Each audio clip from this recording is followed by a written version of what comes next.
종교개혁은 1517년 10월 31일 독일에서 당시 34살의 비텐베르크 대학의 젊은 대학 교수였던 마틴 루터가 그 대학 교회 게시판에 당시 교회의 잘못에 대하여 95개 조항의 반박문을 붙임으로 시작되었습니다. 종교개혁 이전의 교회는 긴 역사를 통하여 만들어진 여러 가지 전설과 사람이 지어낸 학설과 교훈을 따랐습니다. 그래서 성경의 가르침보다는 로마 교황의 교서나 명령이 더 권위를 지니게 되었습니다. 그리고 하나님의 말씀에 따라서 하나님을 섬기기보다는 교황의 명령에 따라 움직이는 조직과 제도가 앞서게 되었습니다. 그리스도께서 친히 완성하시고 이룩하신 하나님의 은혜에 의한 속죄의 진리는 자취를 감추고 대신 로마 교황청에 바치는 갖가지 세금과 면죄부 그리고 고행 등을 통하여 구원을 얻으려고 하는 인간의 노력만이 강조가 되었습니다. 심지어 성직자도 돈과 권력에 의해 살 수 있었습니다. 이와 같은 교회의 부패에 대하여 반기를 들고 일어난 것이 종교개혁입니다. 그래서 종교개혁의 가장 중요한 배경은 성경의 가르침을 따라야 한다는 것입니다. 성경을 사사로이 풀지 말라. 우리가 성경을 사사로이 풀지 말아야 한다는 것은 무엇을 뜻하는 것인지 좀 더 구체적으로 살펴보도록 합시다. 첫째, 성경을 인간의 지혜만으로 깨닫고자 해서는 안 된다는 것입니다. 하나님의 말씀인 성경 역시 눈으로 볼 수 있는 글로 쓰여진 것이긴 하지만 세상의 어느 책들과도 같지 않습니다. 즉 아무나 읽기만 한다고 해서 깨달아지는 책이 아닙니다. 또한 깨닫는다고 해도 어느 정도 한계가 있습니다. 성경은 신령하고도 신비로운 성령의 영감으로 된 하나님의 말씀이기 때문에 제한적인 인간의 지혜만으로서는 그 안에 담긴 무궁한 진리의 깊은 의미를 온전히 깨달을 수 없습니다. 오직 성령의 도우심을 힘입어 하늘의 지혜를 가지고 읽을 때 올바르게 깨달을 수 있습니다. 그런데 어리석은 인간들은 자신들의 제한적인 지혜만을 믿고 그것을 기준으로 광대한 하나님의 말씀을 이해하려고 하다가 이내 실망하고 좌절하며 도리어 하나님의 말씀을 미련한 것으로 매도하기까지 합니다. 그리고 어떤 사람들은 잘못된 이해와 깨달음으로 심각한 오류를 범하기도 합니다. 따라서 우리는 제한적인 인간의 지혜로만 모든 성경 말씀을 이해하려는 어리석은 노력을 그만두고 하나님이 주시는 참된 지혜와 성령의 조명하심을 따라 하나님의 말씀을 읽고 들어야 합니다. 그리할 때 하나님께서는 분명 우리의 믿음에 필요한 분량만큼의 말씀에 대한 바른 깨달음을 허락하실 것입니다. 둘째, 성경을 개인적인 견해나 감정에 따라 해석해서는 안 된다는 것입니다. 또한 성경을 사사로이 푼다는 것은 성경을 개인적인 견해나 감정에 따라 해석하는 것을 말합니다. 즉 어떤 이들은 성경을 해석함에 있어서 개인적으로 그 해석 기준을 세워놓고 모든 말씀을 그 기준에 따라 해석하려는 경향이 있는데, 예를 들면 성경의 역사적인 배경에 너무 치중한 나머지 그 자체의 영적인 의미는 도외시한 채 역사적 관련성에 따라서만 그 의미를 해석하는 것 등을 들 수 있습니다. 또한 어떤 이들은 구약의 무용성을 주장하며 신약만을 이야기하려는 사람들도 있습니다. 그러나 이러한 사람들은 모두 성경을 바로 이해하지 못하고 성경의 보다 깊은 의미를 깨닫지 못하는 사람들이라 할 수 있습니다.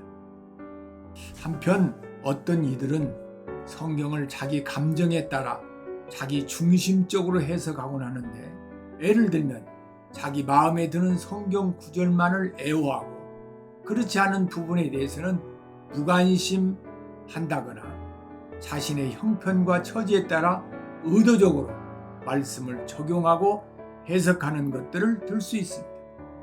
그러나 이렇게 해서는 결코 하나님의 말씀을 진정 경외하며 바로 깨닫고자 하는 성도를 할 수 없으며 단지 자신의 개인적인 논리의 정리나 지적 만족감을 충족시키는 것으로 말씀을 대하는 성도라고밖에 할 수 없습니다.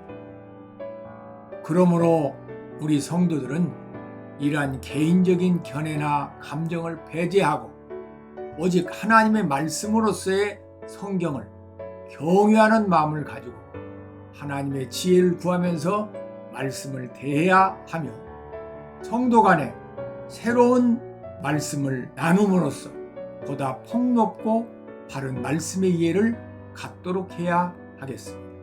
셋째, 성경을 자신의 목적 달성을 위한 도구로 해석해서는 안 된다는 것입니다. 성경을 해석할 때 우리 성도들이 가장 경계해야 할 사항이 바로 이것입니다. 자신의 어떤 목적이나 자기가 바라는 일의 성취를 위해서 하나님의 말씀을 끌어다가 맞추는 해석은 성경을 사사로이 푸는 악한 행위입니다. 성경을 해석함에 있어서 우리는 아전인수격으로 마음대로 해석해서는 안 될 것입니다. 말씀 자체가 성령의 감동으로 기록된 것이기 때문에 성령의 빛 안에서만 해석되어져야 합니다.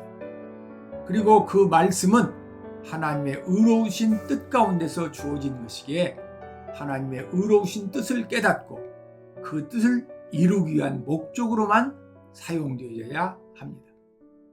그러므로 자기 마음에 생각나는 대로 자신의 목적을 이루기 위한 방편으로 해석되어져서는 결코 안 되는 것입니다.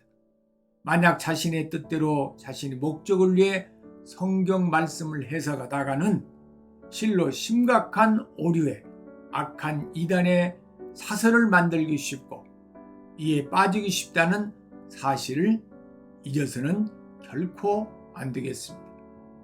사랑하는 성도 여러분, 우리는 결코 하나님의 말씀을 대함에 있어서 자신의 견해나 취향, 개인적인 견해와 지식, 감정, 경험에 따라 함부로 이해하거나 가감을 하거나 해석해서는 안 됩니다. 우리는 주의 말씀 앞에서 오직 두렵고 떨리는 경외심을 가지고 기도하는 마음으로 하나님의 말씀을 깨닫게 힘써야 합니다. 만약 우리가 하나님의 말씀을 사사로이 푼다면 그것은 말씀을 주신 하나님 앞에서의 불경건하고 경솔한 행위이며 실로 교만하고 악한 것이라 아니할 수 없습니다. 그러므로 우리는 항상 성경을 대함에 있어서 겸손하게 성령의 기도로 하나님의 지혜를 구하고 성령의 조명하심에 의하여 그 말씀을 깨닫고 그 깨달은 바대로 살아가는 지혜로운 성도들이 되도록 합시다.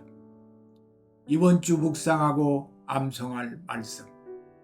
먼저 알 것은 성경의 모든 애언은 사사로이 풀 것이 아니니 애언은 언제든지 사람의 뜻으로 낸 것이 아니오 오직 성령의 감동하심을 받은 사람들이 하나님께 받아 말한 것임이라. 아멘. 지난 암송 구절 다시 보기. 에레미야 33장 2절로 3절. 이를 행하시는 여호와, 그것을 만들며 성취하시는 여호와, 그의 이름을 여호와라 하는 이가 이와 같이 이르시도다. 너는 내게 부르짖으라. 내가 내게 응답하겠고 내가 알지 못하는 크고 은밀한 일을 내게 보이리라. 에베소서 1장 22절로 23절. 또 만물을 그의 발 아래에 복종하게 하시고 그를 만물 위에 교회 머리로 삼으셨느니라. 교회는 그의 몸이니 만물 안에서 만물을 충만하게 하시는 이의 충만함이니라. 베드로전서 2장 19절로 20절. 부당하게 고난을 받아도 하나님을 생각함으로 슬픔을 참으면 이는 아름다우나 죄가 있어 매를 맞고 참으면 무슨 칭찬이 있으리요. 그러나 선을 행함으로 고난을 받고 참으면 이는 하나님 앞에 아름다우니라. 갈라디아서 5장 22절에서 23절. 오직 성령의 열매는 사랑과 희락과 화평과 오래 참음과 자비와 양성과 충성과 온유와 절제니 이 같은 것을 금지할 법이 없느니라. 자녀들은 혈과 육에 속하였으며 그도 또한 같은 모양으로 혈과 육을 함께 지니심은 죽음을 통하여 죽음의 세력을 잡은 자 곧 마귀를 멸하시며 또 죽기를 무서워함으로 한평생 매여 종노릇하는 모든 자들을 놓아주려 하심이니.